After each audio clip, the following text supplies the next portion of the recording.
Bom, a aula de hoje é sobre pneumonias atípicas, né? Tanto na comunidade quanto na UTI. E o objetivo é a gente discutir um pouco mais sobre, continuando o tema da parte de ventilação e de quadros respiratórios. A pneumonia atípica, na verdade, ela tem uma prevalência de 30% dentro das internações por quadro respiratório, né, por quadro de pneumonia. Tem uma mortalidade até que alta, mas principalmente em pacientes críticos. A pneumonia atípica, ela tem uma média de acometimento maior em pacientes jovens ou idosos que tenham comorbidades. E a mortalidade dela é bem alta, porque o diagnóstico é um pouco mais difícil, então geralmente leva a um tratamento um pouco mais atrasado, né, para iniciar. Os principais patógenos. Tem o micoplasma, a gente separa em bactéria, vírus e tem as zoonoses, né? Aí tem o micoplasma, clamídia e legionela, que são as mais frequentes da parte de bactérias. De vírus, tem desde influenza, agora é o Covid, que ficou bem presente. O vírus sincicial também pega adultos, mas é mais conhecido no mundo da pediatria.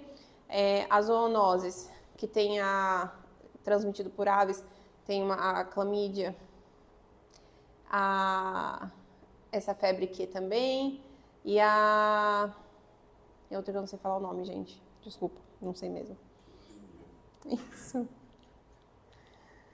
O micoplasma, eu separei assim, né? Fui separando um pouquinho de cada um. Ele é uma bactéria que ela não tem parede celular, esse é o diferencial dela. Então, a gente fazer, por exemplo, um beta-lactâmico nela não vai funcionar, porque o beta-lactâmico ele atua exatamente na parede celular. Então, ele não vai conseguir quebrar a parede celular dessa bactéria porque ela não tem. Portanto, ele não vai conseguir atingir ela, né?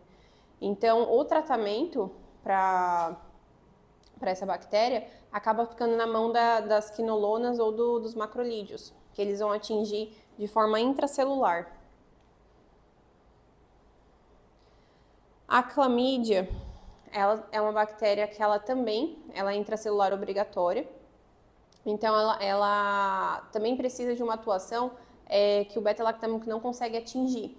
Então também o tratamento segue o mesmo princípio, precisando atingir de forma intracelular.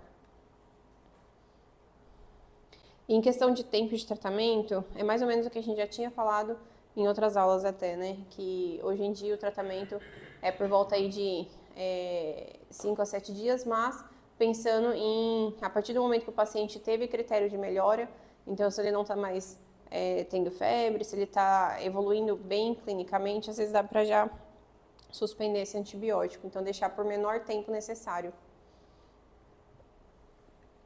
A legionela é uma bactéria que ela é gram-negativa, intracelular, e ela pega em tudo que tem contato com água contaminada. Então, pode ser desde ar-condicionado, pode ser em sauna, pode ser em rios, pode ser qualquer coisa que tenha piscinas, qualquer coisa que tenha contato de fato com a água.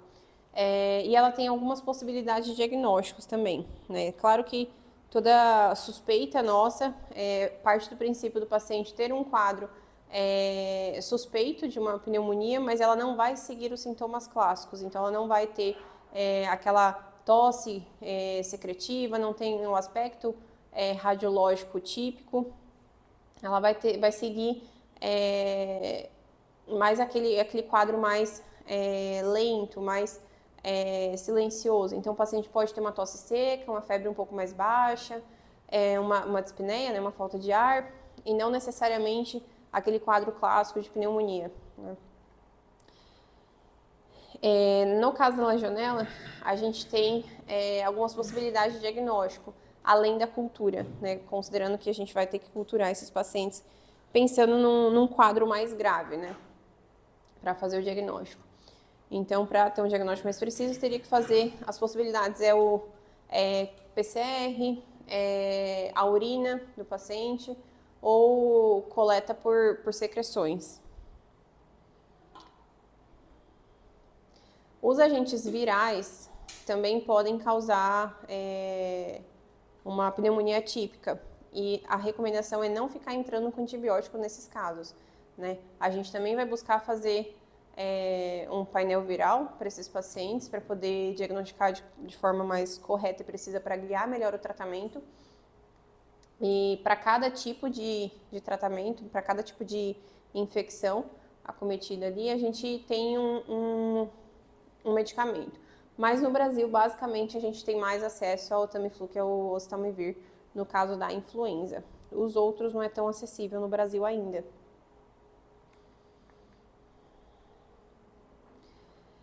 A pneumonia, no caso atípica, ela não vai ter aquele padrão de condensação. Eles tendem mais para um infiltrado intersticial ali, então não fica aquele padrão, aquele aspecto de condensação de algodonoso na radiografia. Então a gente vai precisar se guiar realmente, pensando que às vezes é um paciente que ele tem histórico, né, para ser uma pneumonia atípica, ele teve contato com algum outro paciente positivo para alguma dessas doenças, ele tem, por exemplo, o DPOC, é um paciente que a gente precisa pensar em outros patógenos, é um paciente que o quadro clínico dele indica ser uma pneumonia atípica, para a gente poder entrar com o medicamento correto, né? Então a gente vai fazer uma somatória, não basicamente vai excluindo outras possibilidades e vai fazendo uma somatória desde a epidemiologia, né, do quadro clínico, imagem, laboratório que tiver disponível, para poder guiar melhor esse diagnóstico e esse tratamento.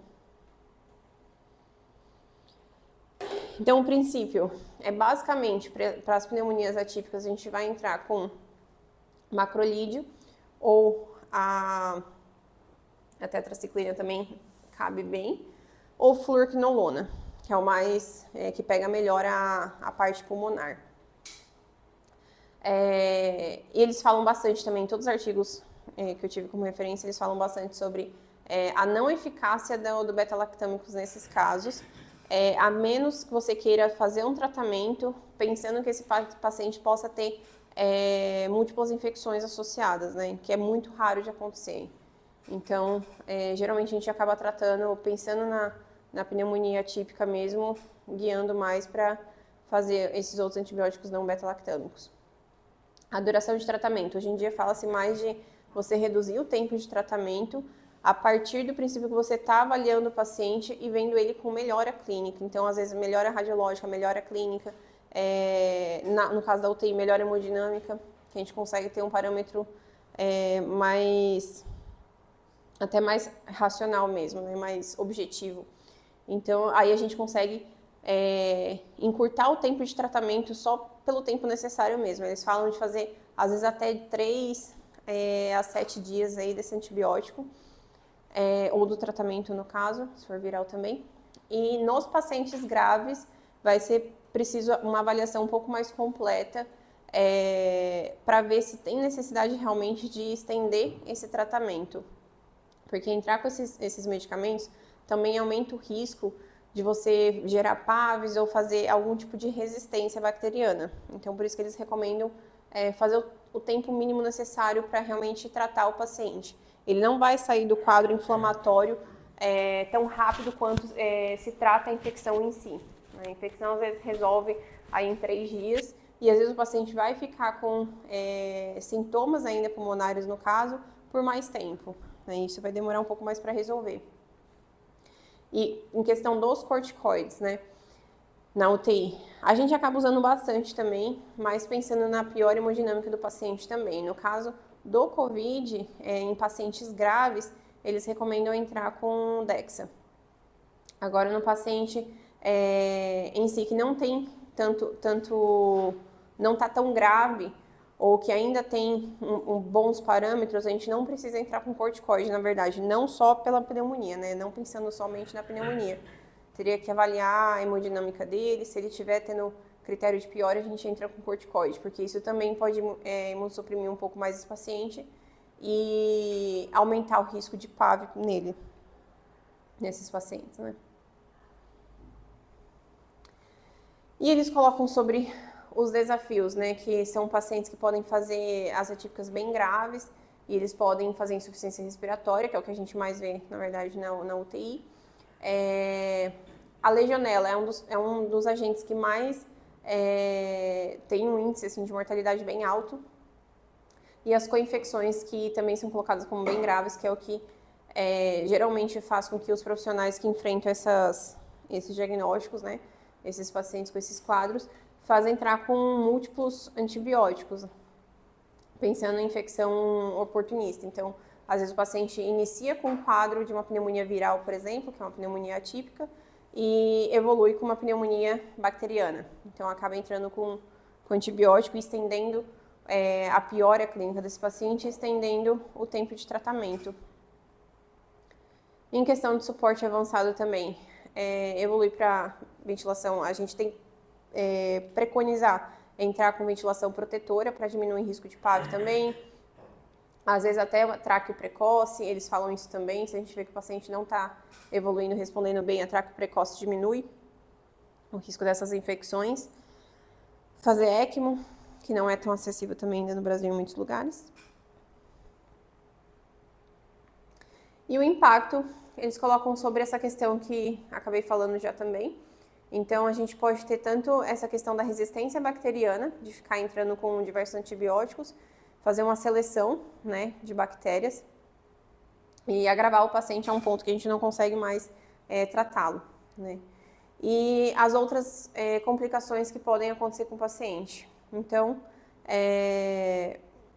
basicamente, o paciente pode ter pioras, começar com uma pneumonia e evoluir para pioras hemodinâmicas, fazer uma sepse, e acabar aumentando muito mais a mortalidade desse paciente.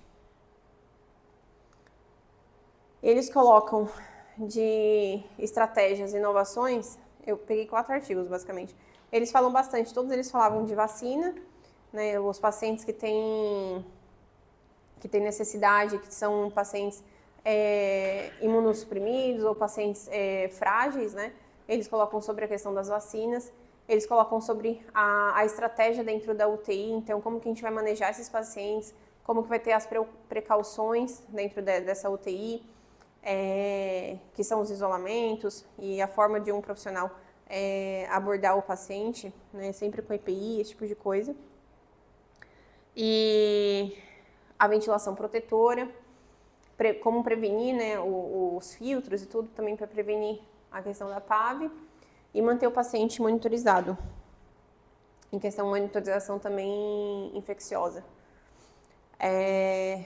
E eles colocam de reduzir o tempo de diagnóstico, né, como uma proposta futura, reduzir o tempo de diagnóstico com propostas melhores, então ter mais acesso a diagnósticos de imagem com mais qualidade, ter mais acesso por exemplo, para a legionela, a questão do urinária, que não é todo lugar que tem também.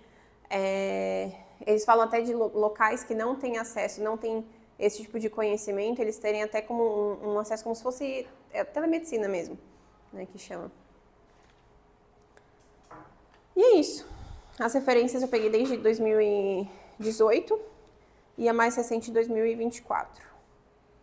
Em 2025 tem uma também.